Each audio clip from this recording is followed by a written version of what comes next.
Coba Anda ingat-ingat, kapan terakhir kali Anda merasa benar-benar hancur? Mungkin saat Anda kehilangan pekerjaan yang Anda cintai, mungkin saat diagnosis medis, memutarbalikkan seluruh rencana masa depan Anda. Atau mungkin saat seseorang yang paling Anda sayangi tiba-tiba pergi, meninggalkan kekosongan yang membekukan. Saat penderitaan itu datang, kita semua bereaksi sama. Kita protes. Kita bertanya, mengapa harus saya? Kita melihat kesulitan itu sebagai tembok, raksasa yang menghalangi kebahagiaan kita. Kita melihatnya sebagai hukuman dari semesta. Namun bagaimana jika saya katakan bahwa cara Anda melihat penderitaan selama ini adalah kesalahan terbesar yang membuat Anda lemah? Para filsuf stoik seperti seorang kaisar, seorang budak, dan seorang dramawan telah hidup melalui peperangan, pengasingan, dan penyakit. Mereka menemukan sebuah kebenaran radikal. Kesulitan bukanlah penghalang menuju hidup yang baik, melainkan bahan baku dari hidup yang baik itu sendiri. Penderitaan adalah sekolah karakter yang tanpanya Anda tidak akan pernah tahu sekuat apa diri Anda sebenarnya. Materi ini bukan tentang menghilangkan rasa sakit, karena itu mustahil. Ini adalah peta jalan yang akan mengajarkan Anda untuk mengubah rasa sakit itu menjadi kekuatan, untuk melihat setiap rintangan sebagai peluang untuk membuktikan kebajikan Anda. Ketika Anda selesai mendengarkan kisah dan prinsip ini, Anda akan berhenti takut pada kesulitan. Anda akan mulai menantikan kesulitan karena Anda tahu apa yang menghalangi jalan Anda sesungguhnya adalah jalan Anda. Ini adalah kisah tentang bagaimana Anda bisa menjadi kebal terhadap kemalangan. Bagian pertama, menerima realitas hidup penderitaan adalah kodrat alam. Kita hidup di dunia yang menjual ilusi kenyamanan. Iklan film dari media sosial membuat kita percaya bahwa hidup yang normal adalah hidup yang mulus, tanpa rasa sakit dan serba mudah. Begitu kesulitan datang, kita merasa itu tidak adil, dan itulah awal dari penderitaan mental kita yang sesungguhnya. 1. Kebohongan, kemakmuran, dan penipuan harapan. Filsuf Seneca mengajarkan, tidak seorang pun dihancurkan oleh kemalangan, kecuali jika ia pertama-tama telah tertipu oleh kemakmuran. Bayangkan seorang pelaut yang hanya pernah berlayar di laut yang tenang. Ketika badai datang, ia akan panik, kapalnya akan hancur, dan ia akan tenggelam. Mengapa? Karena ia telah ditipu oleh harapan bahwa laut akan selalu tenang. Ia mengira kemudahan itu adalah norma. Kita melakukan hal yang sama dalam hidup. Kita berharap pekerjaan akan selalu stabil, kesehatan akan selalu prima, dan orang yang kita cintai akan selalu ada. Ketika harapan-harapan ini alami dilanggar oleh hukum perubahan alam semesta, kita jatuh ke dalam keputusasaan. Seorang stoik membalikkan narasi ini. Mereka berkata, harapkan kesulitan. Setiap pagi kita harus merenung, hari ini saya mungkin akan menghadapi kehilangan, sakit, pengkhianatan, atau kegagalan. Praktik ini yang disebut premeditatio malorum, perenungan keburukan, bukanlah upaya untuk menjadi pesimis, melainkan upaya untuk memvaksinasi jiwa kita. Ketika hal buruk yang sudah Anda antisipasi benar-benar terjadi, kekuatan kejutannya akan berkurang drastis. Anda tidak akan panik. Anda hanya akan berkata, nah ini dia. Inilah yang telah saya latih. Dengan demikian, Anda mencuri kekuatan kejutan dari tangan kemalangan. 2. Dikotomi kendali. Memisahkan gandum dari sekam. Epictetus, seorang mantan budak yang menjadi guru filsafat, memberi kita alat paling penting untuk menghadapi penderitaan. Dikotomi kendali. Dunia ini terbagi menjadi dua kotak besar. Hal-hal yang berada di luar kendali kita. Tubuh kita, reputasi kita, properti kita, hasil dari usaha kita, tindakan dan opini orang lain, cuaca dan takdir.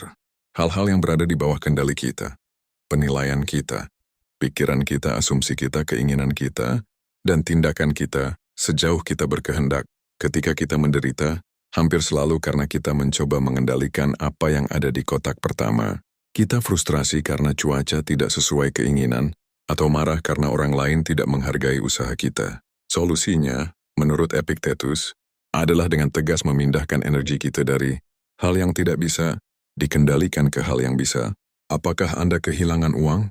Anda tidak bisa mengendalikan pasar, kotak 1, tetapi Anda bisa mengendalikan respons Anda terhadap kehilangan itu. Apakah Anda akan jatuh dalam keputusasaan atau mulai membuat rencana baru dengan nalar yang jernih, kotak 2.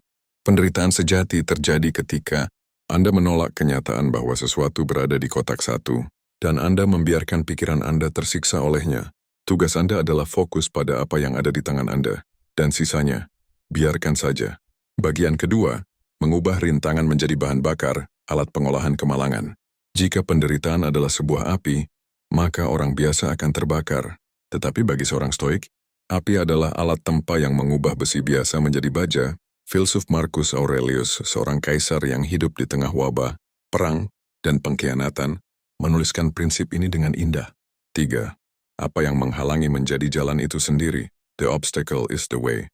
Ini adalah kutipan paling terkenal dari Marcus Aurelius. Rintangan untuk bertindak memajukan tindakan. Apa yang menghalangi jalan Anda menjadi jalan itu sendiri? Ini adalah alkimia stoik. Kita melihat hambatan, misalnya ditolak 5 kali saat mencari investor. Respon alami adalah frustrasi dan menyerah. Aurelius mengatakan, tunggu sebentar. Rintangan saya ditolak 5 kali. Reaksi biasa. Saya tidak berbakat, ide saya buruk, saya harus berhenti. Reaksi stoik. Penolakan ini adalah bahan bakar. Ia membakar saya untuk kembali Tyson Markwood presenting sir. Mempertajam proposal saya dan meningkatkan ketangguhan saya. Jika tidak ada penolakan, Anda mungkin akan berhasil dengan ide yang biasa-biasa saja. Penolakan itu memaksa Anda menjadi lebih baik dari yang Anda kira. Rintangan itu tidak menghentikan Anda. Rintangan itu hanya mengubah arah tindakan Anda dan memperkuat karakter Anda. Lihatlah rintangan bukan sebagai dinding, melainkan sebagai petunjuk arah baru yang menantang Anda untuk beradaptasi, berinovasi, dan tumbuh. 4. Mendekonstruksi rasa sakit, pisahkan peristiwa dari penilaian. Penderitaan fisik dan emosional adalah dua hal yang berbeda. Kita sering menderita 2 kali. Pertama, rasa sakit fisik, fakta, dan kedua, penderitaan mental, penilaian tentang rasa sakit itu. Epictetus mengingatkan kita, bukan peristiwa itu yang mengganggu kita, melainkan penilaian kita tentang peristiwa tersebut. Peristiwa Anda dipecat, fakta netral. Penilaian yang menyakitkan. Dipecat berarti saya gagal. Hidup saya tamat, dan semua orang akan menghina saya. Opini merusak, rasa sakit sejati. Penilaian yang merusak inilah yang menyebabkan penderitaan mental, kecemasan, dan depresi, jauh melebihi rasa sakit karena kehilangan gaji. Solusi stoik. Latih diri Anda untuk mendiskualifikasi penilaian-penilaian yang dramatis saat rasa sakit mental menyerang. Tanyakan, apakah ini fakta? Atau hanya opini saya yang menambahkan drama? Fakta Anda kehilangan pekerjaan. Opini yang harus Anda masukkan. Ini adalah kesempatan untuk menunjukkan ketahanan saya dan menemukan pekerjaan yang lebih sesuai dengan nilai-nilai saya. Penderitaan hilang ketika nalar menggantikan drama. Bagian ketiga, latihan karakter, membangun kekuatan batin yang tak tertandingi. Stoikisme bukanlah sekadar teori. Ini adalah latihan seumur hidup. Untuk menghadapi kesulitan, Anda harus mempersiapkan diri saat ini, bukan menunggu sampai bencana datang. 5. Menguji diri sendiri melalui hardship sukarela. Seneca mengajarkan bahwa orang bijak akan secara sukarela mengalami kesulitan dari waktu ke waktu. Mengapa? Karena jika Anda terbiasa hidup dalam kemewahan dan kenyamanan, pukulan kecil akan terasa seperti bencana besar. Jika Anda selalu makan enak, makanan hambar akan terasa seperti siksaan. Latihan keras, coba terapkan hardship sukarela. Hidup sederhana. Sesekali, hidup seolah-olah Anda kehilangan semua kekayaan Anda. Makan makanan sederhana, tidur di lantai, atau memakai pakaian yang sama selama beberapa hari. Latih ketidaknyamanan, mandi air dingin jika aman, berpuasa sebentar, atau menahan keinginan untuk mengeluh. Tujuan dari latihan ini bukanlah untuk menyiksa diri, melainkan untuk membuktikan pada jiwa Anda. Saya bisa bertahan, bahkan jika yang terburuk terjadi. Ketika kesulitan nyata datang, Anda akan memiliki bukti pengalaman di gudang senjata mental Anda bahwa Anda mampu menanggungnya. 6. Cinta terhadap takdir, amor fati. Menerima segala sesuatu dengan gembira, ini adalah tingkatan penerimaan tertinggi dalam stoikisme. Amor fati berarti mencintai segala sesuatu yang terjadi, bukan hanya menerimanya. Anda mungkin berpikir, bagaimana saya bisa mencintai kehilangan orang yang saya cintai, atau mencintai penyakit yang melumpuhkan? Amor fati tidak berarti mencintai kesedihan itu sendiri. Itu berarti mencintai proses kosmik yang membuat hal itu terjadi dan mencintai kesempatan yang diberikan kepada Anda untuk menanggapi peristiwa itu dengan kebajikan. Ketika penyakit datang, Anda tidak mencintai rasa sakitnya, tetapi Anda mencintai kesempatan yang diberikan penyakit itu untuk melatih kesabaran yang tak terbatas. melatih keberanian di hadapan rasa takut, melatih kebijaksanaan dengan berfokus hanya pada hari ini. Seorang stoik melihat dirinya sebagai seorang aktor yang diberi peran oleh alam semesta. Peran ini bisa menjadi raja atau pengemis. Tugas kita bukanlah memilih peran, tetapi memainkan peran apapun dengan sempurna dan penuh kebajikan. Cintai skenarionya, karena itu adalah skenario yang Anda dapatkan. Bagian keempat, hadiah yang dimunculkan dari penderitaan. Jika Anda berhasil menerapkan alat-alat stoik ini, kesulitan akan berhenti menjadi tembok dan mulai menjadi tangga. 7. Penemuan diri sejati, self-discovery. Seneca berkata, tidak seorang pun dapat mengetahui apa yang mampu Anda lakukan, bahkan Anda sendiri kecuali jika Anda melewati kesulitan. Karakter tidak dibentuk di tempat yang mudah. Karakter diukir, ditempa dan dipoles oleh geskan kesulitan. Sebelum Anda kehilangan segalanya, Anda tidak tahu seberapa gigih, seberapa inventif, atau seberapa rendah hati Anda bisa menjadi. Penderitaan adalah ujian mental yang membongkar potensi tersembunyi Anda. Kehilangan pekerjaan menguji ketahanan Anda. Penyakit menguji kesabaran Anda. Pengkhianatan menguji kemampuan Anda untuk memaafkan dan kekuatan integritas Anda sendiri. Jangan pernah membenci masa-masa sulit, karena di sanalah Anda menemukan diri Anda yang sebenarnya. 8. Pemahaman akan waktu dan nilai, memento mori. Filosofi ini tidak akan lengkap tanpa memento mori. Ingatlah bahwa Anda harus mati. Kesulitan seperti penyakit atau krisis adalah pengingat mendesak tentang keterbatasan waktu yang kita miliki. Ketika segala sesuatu berjalan lancar, kita cenderung membuang waktu untuk hal-hal sepele, pertengkaran kecil, atau kekhawatiran yang tidak perlu. Ketika menghadapi kesulitan besar, perspektif kita segera diselaraskan.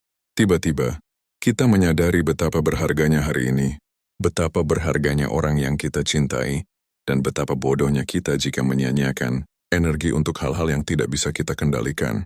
Kesulitan adalah alarm yang membangunkan kita dari tidur kelalaian. Gunakan krisis untuk menyadari bahwa satu-satunya waktu yang Anda miliki adalah sekarang, dan tugas Anda adalah hidup dalam momen ini dengan kebajikan sepenuhnya. Janji kedamaian yang tak tergoyahkan. Maka inilah cerita dan solusinya. Anda tidak bisa menghindari badai kehidupan. Anda tidak bisa menghentikan takdir. Tetapi Anda bisa mengubah interior kapal Anda menjadi benteng yang tak tergoyahkan. Ketika badai datang dan pasti akan datang, Anda memiliki pilihan. Menjadi korban yang protes menyalahkan dunia, dan membiarkan penilaian emosional menghancurkan kedamaian batin Anda. Menjadi alkemis yang berdiri tenang di tengah kekacauan, menggunakan nalar sebagai kompas, dan melihat setiap rintangan sebagai kesempatan untuk membuktikan bahwa kebajikan dan kekuatan batin Anda jauh lebih penting daripada hasil eksternal apapun. Pilihlah jalan yang kedua.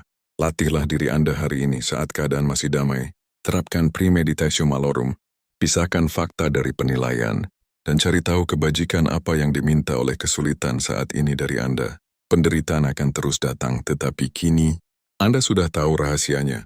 Penderitaan adalah sekolah Anda, dan Anda adalah murid yang akan lulus dengan karakter baja.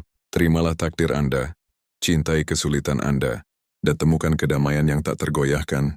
Karena sesungguhnya, apa yang menghalangi Anda adalah satu-satunya jalan menuju kebesaran sejati Anda.